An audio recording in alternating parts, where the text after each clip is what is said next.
નમસ્કાર મિત્રો, કેમ છો? આશા રાખું છું કે તમે બધા સહકુશળ હશો. હું પણ સહકુશળ છું. ભગવાન જે પણ કરે છે ને એ સારા માટે જ કરે છે. ફક્ત આપણે એના ઉપર વિશ્વાસ રાખવાની જરૂર હોય છે કે ભગવાન મારી સાથે આ જે કર્યું છે એ મારા ભલા માટે કર્યું છે. પણ આજના માણસને ધીરજ નથી સાહેબ. કેમ ભગવાન મારી સાથે જ આવું કરતા હોય છે? આના ઉપર જ આધારિત એક સ્ટોરી છે નાની એવી. ચાલો મોડું ન કરતા આજનો વિડીયો શરૂ કરીએ છીએ. એની પહેલાં કહેવા માંગીશ કે ચેનલ પર નવા હો તો સબસ્ક્રાઈબ કરીને રાખજો. વિડીયો ગમે તો એક લાઈક કરી દેજો. ભાઈબંધ દોસ્તાર ફેમિલી મેમ્બર સાથે વિડીયો શેર જરૂર કરજો. જે પણ તમારાથી દૂર રહે છે અને તમારી આસપાસ જે રહે છે ને સાંજે જમીને ખાલી ખોટી વાત કરવાને બદલે આવી મોટિવેશનલ સ્ટોરી સંભળાવજો, જેથી મારી ગેરંટી છે કે તમારા છોકરાને સંસ્કારનું સિંચન કરવાની જરૂર નહીં પડે. તો ચાલો મોડું ન કરતા આજની સ્ટોરી શરૂ કરીએ છીએ. એક ભક્ત કૃષ્ણ ભગવાનના મંદિરમાં દરરોજ પગે લાગતો.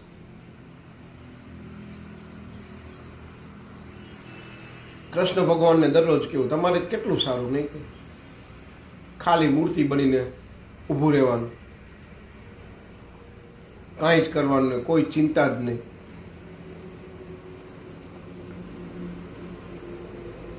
એવું હોય તો તમે આવો એક દિવસ, આવું તો હું કરી શકું કે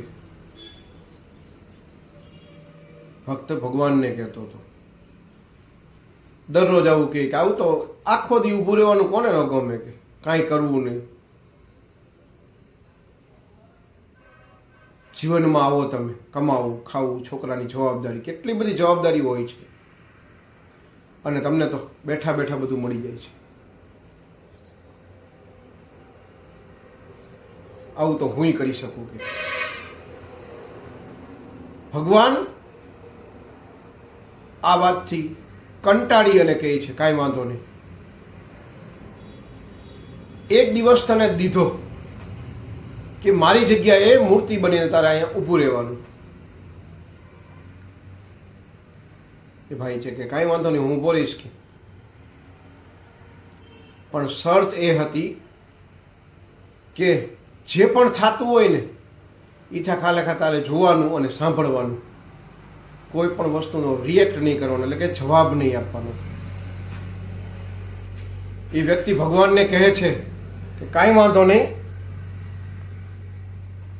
મને મંજૂર છે, મને મંજૂર છે, હું કાંઈ પણ નહીં કરું. બીજા જ દિવસે ભગવાન એ મૂર્તિનું રૂપ એ વ્યક્તિને આપી અને જતા રહે છે. સવારમાં એક વેપારી આવે છે પગે લાગવા માટે. પગે લાગી અને જતો હોય છે. જતા જતા એ વેપારીનું પર્સ મંદિરમાં પડી જાય છે. વેપારી તો જતો રહે છે. થોડી વાર પછી એક ગરીબ વ્યક્તિ આવે છે ભગવાન પાસે કહે છે, ભગવાન મારા છોકરાએ 2-3 દિવસ સુધી કાંઈ જ ખાધું નથી, તો કંઈક કરો અને મારા કંઈક આપો તો ભગવાન મારા છોકરાનું પેટ ભરી શકું. રિટર્ન થાય છે તો એ પર્સ જોવે છે અને પર્સ લઈ લે છે. ભગવાનનો ખૂબ ખૂબ આભાર માની અને એ ગરીબ વ્યક્તિ ત્યાંથી નીકળી જાય છે.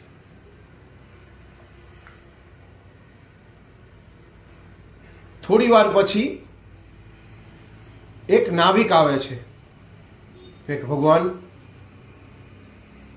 હું દરિયામાં 15 દિવસ માટે જઉં છું, મારી અને મારા પરિવારની રક્ષા કરજો.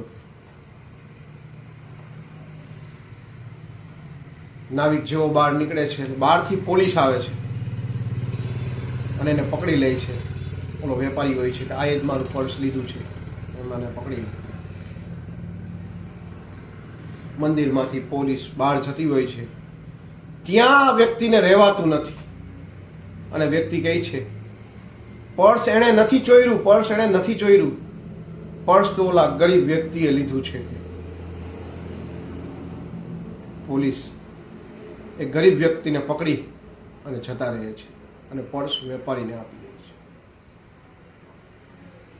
ભગવાન પાછા આવે છે અને કહે છે ગુસ્સે થઈને ન રહ્યો ગયો ને, કંઈ બોલ્યા વગર. મેં તને કીધું તું કે કંઈ પણ બોલવાનું નથી, ખાલી સાંભળવાનું છે ને જોવાનું છે, પણ તું રહી ન હોય ગયો.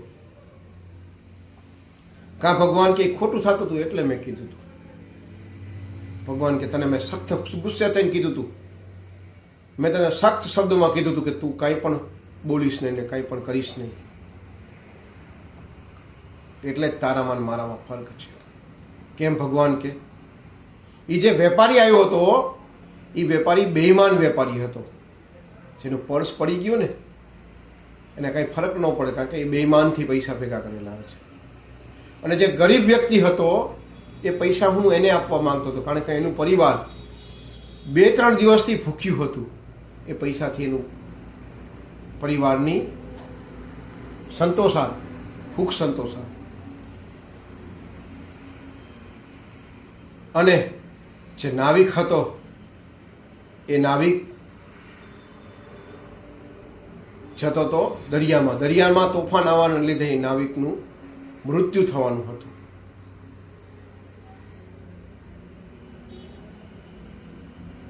તો તમે જુઓ છો આ ધરતી ઉપર જે પણ થાય છે ને એ મારી મરજીથી થાય છે અને તમારા હિત માટે થાય છે.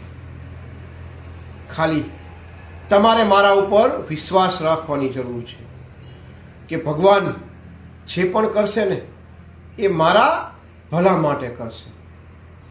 બસ આટલો વિશ્વાસ તમે મારા ઉપર રાખો ને એટલે જીવનમાં તમારું અહિત હું કોઈ દિવસ નહીં થવા દઉં.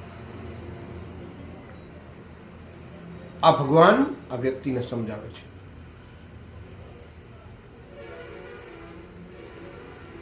પણ વ્યક્તિ તો કંઈ સમજેલો નથી હોતો અને આવું કરી બેસે છે. ભગવાનને કીધું મને માફ કરી દેજો. કહેવાનો મતલબ એવો છે, આ સ્ટોરીનો તાત્પર્ય એવો છે ને શીખવા એવું મળે છે કે ઘણી વખત આપણી સાથે ખરાબ થતું હોય છે, પણ એ ખરાબમાં પણ સારો ભાવ ભગવાન પ્રત્યે હોય છે. ભગવાનને એક ખરાબ વસ્તુને લઈને આપણા માટે સારું કરવાનું હોય છે. એટલે જ્યારે પણ કંઈ વસ્તુ બને ને એટલે ધીરજ રાખી અને ભગવાનને કોઈસા વગર એ વસ્તુનો સ્વીકાર કરી લેવો કે આ જે પણ મારી સાથે બનાવ બને છે ને એ સારા માટે બને છે. આ વિડીયો જો તમને ગમ્યો હોય તો વિડીયોને એક લાઈક કરી દેજો. ચેનલ પર નવા હો તો સબસ્ક્રાઈબ કરીને રાખજો, કારણ કે આ વિડીયો ભાઈબંધ, દોસ્તાર, ફેમિલી મેમ્બર શેર કરજો જે દૂર રહે છે અને પાસે રહેશે. કારણ કે આવી જ સ્ટોરી સાંજે તમે બેસીને તમારા નાના ભૂલકાઓને વડીલોને સંભળાવશો ને તેમાં સંસ્કારનું સિંચન કરવાની જરૂર નહીં પડે. તો આજ માટે આટલું જ. જય હિન્દ, વંદે માતરમ દોસ્તો.